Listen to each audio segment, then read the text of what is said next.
GS study with Sanjeev sir YouTube channel पर आपका हार्दिक अभिनंदन है। आज हम लोग BPSC Bihar public service commission यानी बिहार लोक सेवा आयोग जो कि 1949 में गठन हुआ, उनके द्वारा प्राथमिक विद्यालय शिक्षक कक्षा 1 से 5 तक के लिए जो एग्ज़ाम लिया जा रहा है, तो उसी के अकॉर्डिंग हम लोग समान अध्ययन से क्वेश्चन यहाँ पर सबसे ज़्यादा आने की संभावना है। तो उसके लिए जो है डॉक्टर रंजीत कुमार सिंह सर के 20 प्रैक्टिस सेट्स निकाले गए हैं मिशन 50 के द्वारा, मिशन IS 50 के द्वारा। तो उसी का प्रैक्टिस सेट देखेंगे। तो प्रैक्टिस सेट इससे पहले जो है 14 तक हम लोग देख लिए थे। आज हम लोग प्रैक्टिस सेट 15 देखेंगे। तो वीडियो कैसा लगेगा इसको लाइक एंड सब्सक्राइब कीजिएगा, अच्छा लगेगा तो शेयर भी कीजिएगा। तो चलिए स्टार्ट करते हैं। 1 नंबर, चोलों के समय में राजेश्वर मंदिर कहाँ स्थित था? तंजावुर में था। कौन से अनुच्छेद के अंतर्गत भारत का सर्वोच्च न्यायालय नागरिकों के मौलिक अधिकारों की रक्षा करता है? तो अनुच्छेद 32। सत्यमेव जयते किस उपनिषद से लिया गया है? तो मुंडकोपनिषद से लिया गया है। निम्नलिखित में से कौन संस्कृत भाषा का पहला व्याकरण था? तो पाणिनि था। निम्नलिखित में से कौन एक सिंधु घाटी सभ्यता की खोज करता थे? तो दयाराम साहनी था। ठीक है। रावी नदी जो तट पर बसा था हड़प्पा सभ्यता था। सिंधु घाटी सभ्यता मोहनजोदड़ो नदी तट पर बसा था, इसको भी याद रखिएगा। उसके बाद बिहार जननाट्य संघ बिहार के किस जिले में है? तो पटना में है। पटना को उदयन ने बसाया था। दादा साहेब फाल्के ने किस वर्ष अपनी पहली फीचर फिल्म तैयार की थी? तो 1913 में राजा हरिश्चंद्र तैयार की थी। और नेक्स्ट जो है 8 नंबर क्वेश्चन, निम्नलिखित में से नृत्य का शास्त्रीय रूप कौन सा है? तो मणिपुर है, मणिपुरी। और नेक्स्ट जो है 1984 पुस्तक के लेखक कौन है? तो जॉर्ज ऑरवेलो हैं, 1984। ठीक है। उसके बाद फिर देखिए 10 नंबर क्वेश्चन है कि भारत के किस राज्य में सबसे पहले जमींदारी उन्मूलन कानून बना? बिहार में बना। बिहार में पहली बार राष्ट्रपति शासन कब लगाया गया था? तो 29 जून 1968 को लगाया था। अब कुल कितने बार राष्ट्रपति शासन लगा है बिहार में? तो 8 बार लग चुका है। सबसे ज़्यादा भारत के किस राज्य में लगा है? तो पंजाब में लगा है। और नेक्स्ट देखिए 12 number question, black hole episode किस युद्ध के पहले की घटना है? तो प्लासी का युद्ध। प्लासी का युद्ध कब हुआ था? 1757। बक्सर का युद्ध कब हुआ? 1764 में। वांडीवास का युद्ध कब हुआ? तो 1759 में या 60 में। ठीक है, थोड़ा देख लेंगे, यहाँ कन्फ्यूजन हो गया तो वांडीवास छोड़ दीजिए। चौसा का युद्ध जो है 1539 में शेरशाह और अकबर के बीच में हुआ, सॉरी शेरशाह और हुमायूं के बीच में हुआ था। और नेक्स्ट जो है बिहार कितने देशांतर तक स्थित है? तो 83 डिग्री 19 मिनट 50 सेकेंड से 88 डिग्री 17 मिनट 40 डिग्री पूर्वी देशांतर, 40 मिनट पूर्वी देशांतर। नेक्स्ट जो है 14 नंबर क्वेश्चन देखिए, निम्नलिखित में से कौन ऐसे युद्ध ने अवध के नवाब को ईस्ट इंडिया कंपनी पर आश्रित बना दिया था? तो बक्सर का युद्ध 1764। नेक्स्ट जो है प्लासी का युद्ध 1757 में हुआ था। पानीपत का प्रथम युद्ध 21 अप्रैल 1526 को हुआ था, ये भी याद रखिएगा। ठीक है। और 15 नंबर क्वेश्चन देखिए, निम्नलिखित में से कौन INA से संबंध नहीं थे? तो RC दत्त नहीं थे। IN से कौन कौन संबंध थे? गुरुदयाल सिंह ढिल्लों थे। शाहनवाज खां थे और जनरल मोहन सिंह थे। नेक्स्ट 16 नंबर क्वेश्चन देखिए दोस्तों, निम्नलिखित में से कौन से एक क्रांतिकारी थे जो बाद में एक योगी और दार्शनिक बन गए? तो अरविंद घोष थे, अरविंदो घोष। और 17 नंबर क्वेश्चन देखिए, क्रिप्स मिशन जिसे ब्रिटिश सरकार द्वारा कांग्रेस के नेताओं से बात करने और भारतीय समस्याओं के अंतिम समाधान हेतु प्रस्ताव प्रस्तुत करने हेतु भेजा गया था, भारत में कब आया था? तो मार्च 1942 में आया था। नेक्स्ट जो टीपू सुल्तान की मृत्यु 1799 ईस्वी में कौन से युद्ध में हुई थी? तो श्रीरंगपट्टनम में हुआ था। और नेक्स्ट 19 नंबर क्वेश्चन है कि बिहार में जनसंख्या की दृष्टि से निम्न जिला में सबसे बड़ा जिला कौन है? तो पटना है। पटना जिला की सीमा 9 जिलों से लगती है। और गंगा नदी बिहार में 445 किलोमीटर बहती है, सबसे ज़्यादा पटना में बहता है। उसके बाद भागलपुर का आता है। द्वितीय आंग्ल मैसूर युद्ध किस संधि के तहत समाप्त हुआ था? तो मंगलोर की संधि। 21 नंबर क्वेश्चन है, निम्नलिखित में से कौन हिंद महासागर तटीय क्षेत्र क्षेत्रीय सहयोग संघ IORA का सदस्य नहीं है? तो अफगानिस्तान नहीं है। डेथ वैली किस देश में स्थित है? तो संयुक्त राज्य अमेरिका में है। और नेक्स्ट देखिए, निम्नलिखित में से कौन ब्रिक्स से जुड़ने वाला 5वां देश था? तो दक्षिण अफ्रीका था। और नेक्स्ट जो है, आल्प्स पर्वत श्रृंखला किस महाद्वीप में स्थित है? तो यूरोप में है। 25 नंबर क्वेश्चन है कि ग्रीन हाउस प्रभाव में कौन सी गैस का सर्वाधिक भाग है? तो जलवाष्प का है। और इसमें कार्बन डाइऑक्साइड नहीं था, तो कार्बन डाइऑक्साइड का सबसे ज़्यादा है, लेकिन इसमें कार्बन डाइऑक्साइड था ही नहीं ऑप्शन में, तो इसीलिए जलवाष्प हो गया। Oxygen, ozone, nitrogen. नेक्स्ट देखिए, 26 नंबर क्वेश्चन है कि भारत के किस भाग में नहर सिंचाई पद्धति सबसे अधिक प्रचलित थी? तो उत्तर प्रदेश में था।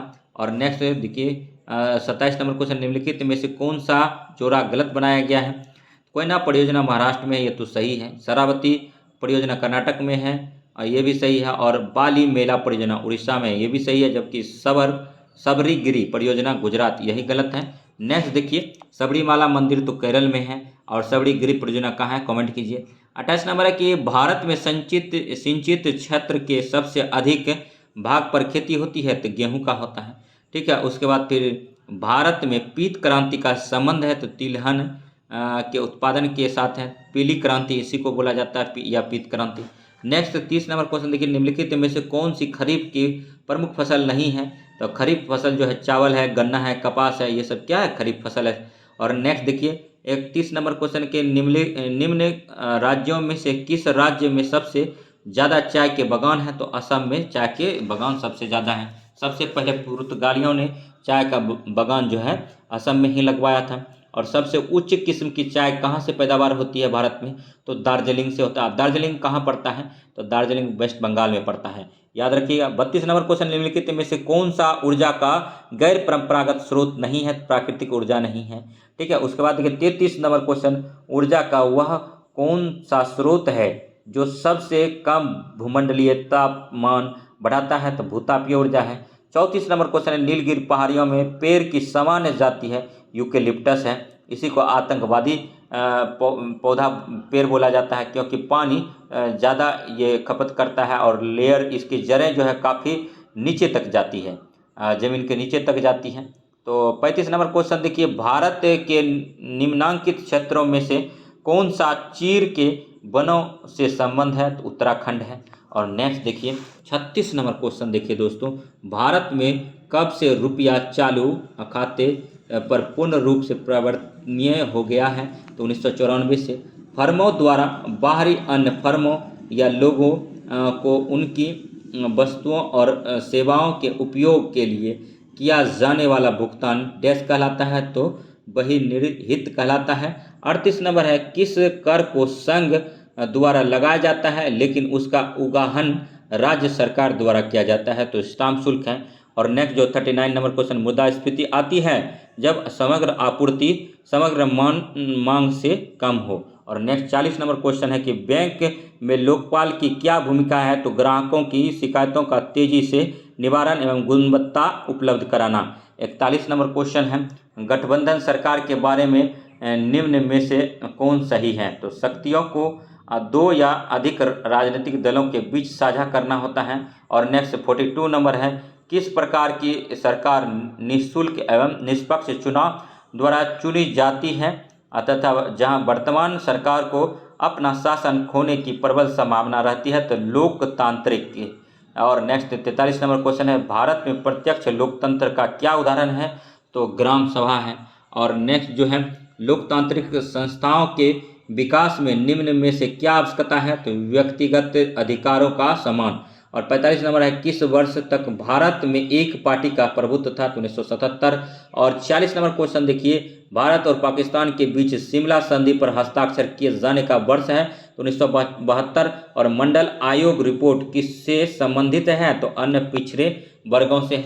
48 नंबर क्वेश्चन है, 48 नंबर क्वेश्चन है, किस राज्य के अंदर बोडोलैंड प्रादेशिक परिषद BTC एक स्वायत्त शासी निकाय बनाया गया था? तो असम। और 49 नंबर क्वेश्चन देखिए, भारत में वर्ष 2009 में निम्नलिखित में से किस उच्च न्यायालय ने समलैंगिक संबंधों को कानूनी करार दिया है? तो दिल्ली। और नेक्स्ट देखिए 50 नंबर क्वेश्चन कि भारत में सांप्रदायिक के विकास का मुख्य कारण है अल्पसंख्यक समूह का शैक्षणिक और आर्थिक पिछड़ापन। नेक्स्ट 51 नंबर क्वेश्चन है कि क्रायोजेनिक विज्ञान किससे संबंधित है, तो निम्न ताप से है। और 52 नंबर क्वेश्चन है कि क्या कारण है कि व्यक्ति चट्टान पर प्रहार करते हुए चोटिल हो जाते हैं, तो प्रतिक्रिया है न्यूटन का थर्ड लॉ ऑफ मोशन काम करता है, एक्शन ड्यू टू रिएक्शन। और नेक्स्ट देखिए 53 नंबर क्वेश्चन है निम्नलिखित में से सूर्य के प्रकाश का कौन सा भाग सौर कुकर को गर्म करता है, तो नेक्स्ट इसका आंसर देखिए दोस्तों, इसका आंसर जो है अवरक्त किरणें। 54 नंबर क्वेश्चन है कि नाभिकीय रिएक्टर में शीतलक के रूप में निम्न में से किसका प्रयोग किया जाता है, तो जल का किया जाता है। शीतलक के नाभिकीय रिएक्टर में शीतलक का, ठीक है, तो शीतलक के रूप में, ठीक है। तो 54 नंबर थोड़ा सा डाउटफुल लग रहा है, देखते हैं इसका 54 नंबर का। और वीडियो में बने रहिए देखिए नाभिकीय रिएक्टर में शीतलक का तंत्र है जिसका रिएक्टर द्वारा उत्पन्न ऊर्जा को विद्युत जनरेटर में परिवर्तित करने हेतु किया जाता है। नाभिकीय रिएक्टर में जल को शीतलक के रूप में प्रयोग किया जाता है, तो जल ही आंसर होगा। और नेक्स्ट है 55 नंबर क्वेश्चन, लोहे पर जंग लगने के लिए निम्न में से कौन से कारक उत्तरदायी हैं, ऑक्सीजन तथा जलवाष्प। 56 नंबर क्वेश्चन है कि निम्न में से कौन सी धातु को यशद लेपन में प्रक्रिया में प्रयोग किया जाता है, तो जिंक का यशद लेपन में प्रयोग किया जाता है। 57 नंबर क्वेश्चन है समान वयस्क मनुष्य में लाल रक्त कोशिका की गिनती संख्या 4.5 मिलियन लाख है। और 58 नंबर क्वेश्चन है कि मानव रक्त का पीएच मान है 7.4 है। पीएच मान किसने दिया था, तो सोरेनसन ने दिया था। और पीयूष ग्रंथि शरीर में कहाँ अवस्थित होती है, तो मस्तिष्क के नीचे होता है पीयूष ग्रंथि, इसको भी याद रखेंगे। नेक्स्ट जो है 60 नंबर क्वेश्चन है कि जीवित शरीर के भीतर कोशिका और ऊतक की मृत्यु को कहते हैं नोक्रोसिस कहते हैं। और 61 नंबर है भारतीय स्वतंत्रता आंदोलन के संदर्भ में उषा मेहता की ख्याति भारत छोड़ो आंदोलन के दौरान गुप्त कांग्रेस रेडियो चलाने हेतु है, तो ये बीपीएससी प्रीलिम्स में पूछा गया क्वेश्चन है। 61 इंपॉर्टेंट क्वेश्चन है। 62 नंबर है वर्ष 1932 में महात्मा गांधी ने मरणोपरांत उपवास प्रधानतया इसीलिए किया कि फर्स्ट, मतलब 62 नंबर देखिए इसका आंसर है रेमजे मैकडॉनल्ड ने सांप्रदायिक अधिनिर्णय कॉमनवेल्थ अवार्ड की घोषणा की। और नेक्स्ट देखिए उपवास किया था। और नेक्स्ट जो है 63 नंबर क्वेश्चन है कि भारत छोड़ो आंदोलन किसकी प्रतिक्रिया में प्रारंभ किया गया, तो ये जो है क्रिप्स प्रस्ताव के कारण किया गया था। और नेक्स्ट 64 नंबर है साइमन कमीशन के आने के विरुद्ध भारतीय जन आंदोलन क्यों हुआ, तो साइमन कमीशन में कोई भी भारतीय सदस्य नहीं था। इसमें कुल कितने सदस्य थे, तो 7 थे, 7 के श्वेत सदस्य थे, अंग्रेजी सदस्य थे। नेक्स्ट देखिए मारू फिरंगी को किसने नारा दिया था, तो मंगल पांडे ने दिया था। और नेक्स्ट देखिए 65 नंबर क्वेश्चन करते हैं, इनमें से किसने अप्रैल 1930 में नमक कानून तोड़ने के लिए तंजौर तट पर एक अभियान संगठित किया था, सी राजगोपालचारी ने किया था। 66 नंबर क्वेश्चन है सर स्टेफर्ड क्रिप्स की योजना में यह परिकल्पना थी कि द्वितीय विश्व युद्ध के बाद भारत को डोमिनियन स्टेटस दे देनी चाहिए। प्रथम विश्व युद्ध कब हुआ था, 1914 से 18। द्वितीय विश्व युद्ध कब हुआ था, 1939 से 45। हिटलर की मृत्यु कब हुई, 1945 में। और यूएनओ का गठन कब हुआ, 1945 में, तो ये सब याद रखेंगे। और जर्मनी में नाजीवाद का उत्थान किसने किया, तो हिटलर ने किया। 67 नंबर क्वेश्चन है कि वर्ष 1927 की बटलर कमेटी का उद्देश्य था, तो भारत के सेक्रेटरी ऑफ स्टेट की शक्तियां निश्चित करना। और नेक्स्ट देखिए 68 नंबर क्वेश्चन देखिए दोस्तों, वर्ष 1929 का व्यापार विवाद अधिनियम ट्रेड डिस्ट्रीब्यूटर्स एक्ट निम्नलिखित में से किसका उपबंध करता है, तो अधिकरण ट्रिब्यूनल की प्रणाली तथा हड़तालों पर रोक के लिए। 69 नंबर है कि पाकिस्तान का अलग राज्य आंदोलन का नेतृत्व किसने किया, मोहम्मद अली जिन्ना ने किया। और 70 नंबर क्वेश्चन है कौन से प्रसिद्ध भारतीय नेता सीमांत गांधी के रूप में जाने जाते हैं, तो खान अब्दुल गफ्फार खान को जाना जाता है। 70 नंबर क्वेश्चन अति महत्वपूर्ण है, बीपीएससी में कई बार पूछा गया है। 71 नंबर क्वेश्चन देखिए कान्हा राष्ट्रीय उद्यान कहाँ है, तो कान्हा राष्ट्रीय उद्यान जो है, ठीक है, ये मंडला में है। और कान्हा राष्ट्रीय उद्यान और उसके बाद फिर देखिए मतलब है कि बांधवगढ़ राष्ट्रीय उद्यान कहाँ है, तो शहडोल में है। और माधव राष्ट्रीय उद्यान कहाँ है, तो शिवपुरी में है। और नेक्स्ट जो है इंद्रावती राष्ट्रीय उद्यान कहाँ है, तो ये बस्तर में है। ठीक है। अब 73 नंबर क्वेश्चन देखिए, एशियाई बब्बर शेर का निवास कहाँ है, तो गिर वन में है। गिर कहाँ, तो गिर गुजरात में है। ठीक है। और देखिए मगर तथा घड़ियाल का संरक्षण कहाँ किया जाता है, तो चंबल व सोन नदी में किया जाता है। 73 मगर तथा घड़ियाल का संरक्षण कहाँ किया जाता है, तो चंबल व सोन नदी में किया जाता है। तो घड़ियाल प्रोजेक्ट कब चलाया गया था, इसको कमेंट कीजिएगा। ये भी पर्यावरण का क्वेश्चन है, पूछा जाता है एग्जाम में। ठीक है। आदिम जनजाति कुर्ग मध्य प्रदेश के किन जिलों में मुख्यतः पाई जाती है, तो दक्षिणी के जिलों में। और पराध्वनिक जेट की उड़ान के कारण क्या उत्पन्न होता है, तो हवा में प्रदूषण। और सुमेलित कीजिए, देखिए गिर वन जो है गुजरात में है। भरतपुर वर्ल्ड सेंचुरी जो है, ठीक है, ये राजस्थान में है। बांधवगढ़ सेंचुरी जो है, बांधवगढ़ सेंचुरी जो है मध्य प्रदेश में है। और काजीरंगा सेंचुरी जो है ये असम में है। ठीक है। उसके बाद देखिए 77 नंबर, कान्हा किसके लिए प्रसिद्ध है, राष्ट्रीय उद्यान के लिए। बेतला पार्क कहाँ स्थित है, तो बिहार में है। और पर्यावरण अध्ययन का उद्देश्य का विकास करना, तो स्थानीय पर्यावरण के मुद्दों को समझना है। वैश्विक पर्यावरण के मुद्दों को समझना है। और पर्यावरण के प्रति सकारात्मक दृष्टिकोण विकसित करना है। तो इनमें से सभी आंसर हो जाएगा इसका। 80 नंबर क्वेश्चन है कि विश्व वन्य जीव सप्ताह कब मनाया जाता है, तो अक्टूबर का पहला सप्ताह होता है। 80 नंबर। और नेक्स्ट जो है 81 नंबर, देखिए निम्नलिखित में से कौन सा अनुक्रम छोटे आकार से लेकर बड़े आकार के कणों के मृदाकण के क्रम का सही प्रतिनिधित्व करता है, तो मिट्टी, गाद, बालू, बजरी। और नेक्स्ट देखिए 83 नंबर क्वेश्चन जो है, और 82 नंबर क्वेश्चन है दोस्तों। ठीक है, कि डैश प्रदूषण की डिग्री तथा तीव्रता को कम कर रहा है या समाप्त कर रहा है, तो उपशमन। और नेक्स्ट जो है देखिए 83 नंबर क्वेश्चन है कि निम्नलिखित में से कौन सा विकल्प जोड़ों का समूह है, तो जड़ों का समूह है, तो गाजर, चुकंदर, मूली का हम लोग जड़ खाते हैं, तो इसलिए जड़ों का समूह पूछा गया था। और आलू का क्या खाते हैं, तना खाते हैं। प्याज का क्या खाते हैं, तना खाते हैं। प्याज का पैदावार सबसे ज़्यादा कौन करता है, नासिक महाराष्ट्र करता है, ये भी याद रखेंगे।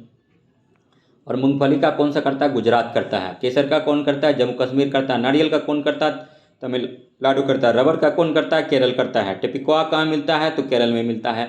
निम्नलिखित में से किस वर्ष में भारत में क्षेत्रीय कार्यों और अंतर्राष्ट्रीय सहयोग के माध्यम से सभी आर्द्र भूमि के संरक्षण और बुद्धिमान उपयोग को बढ़ावा देने के लिए रामसर सम्मेलन लागू हुआ, तो 1980 में। वैसे रामसर सम्मेलन जो सबसे प्रथम हुआ था, वो हुआ था ईरान में।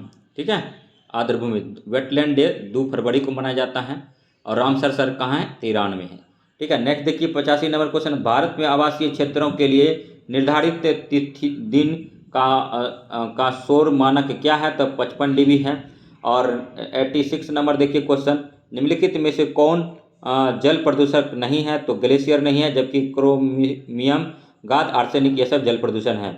87 नंबर देखिए, जैव रासायनिक ऑक्सीजन मांग BOD से निम्नलिखित में से किसकी माप की जाती है, जल प्रदूषण का किया जाता है, याद रखिएगा, पूछा जाता है एग्जाम में।